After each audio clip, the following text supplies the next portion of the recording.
Nail Fairy. Malapit na siya. So, tagal din na. So, dito na ako. Yung mga bitak-bitak dito, ito na lang yung bitak dito. Sa kabila, wala na. Tapos flex ko lang yung nakuskus ko na. Ayan. Diba? Ang dami ko kanina. Kanina dun sa isang video ko, ang dami. Nakatira na lang yan. Tapos, yung dito. Yan. Diba kanina sobrang dami. Pati dun sa kabila.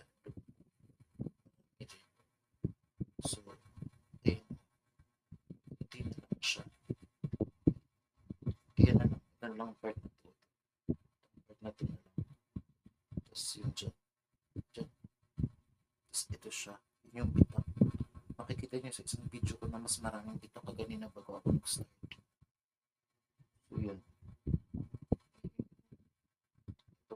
Tanggal yung bitak-bitak na yun. Grabe yung bitak-bitak kaganina dyan. So, lagay ulit tayo ng solution. Pwede kayong maglagay ng solution dito sa pad kabilaan or mismo dito sa mga may bitak-bitak kung saan kayo may mga kalyo. Pwede nyo i-direct, tas hindi na kailangan ibabad. Talagang ikukuskus mo na lang siya. Pasintabi sa mga kumakain dyan. Yan siya. Nakabend ako.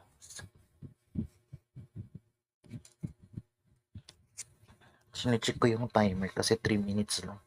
1:46 na. Sipin nyo, sinungaling ako. Hindi ako nagkukuskus. Hirap lang talaga ako guys mag-kudkod at ako pati ang nagbibidyo. Ayun siya. Ayun yung ano. Itong part na to. Itong part na to. Saka ito. Ayun lang.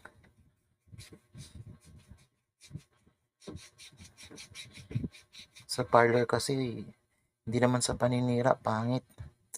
Nagtitipid sila sa kalyoso remover. Which I hate. Kaya nag-canvas ako before.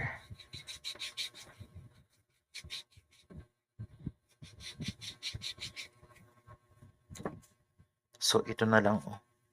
Isa, dalawa, tatlo, apat, lima. So, 5 na lang. Yan na lang. Kita nyo ko ganyan yung bitak-bitak talaga. Tagal na siguro, it takes 30 minutes din.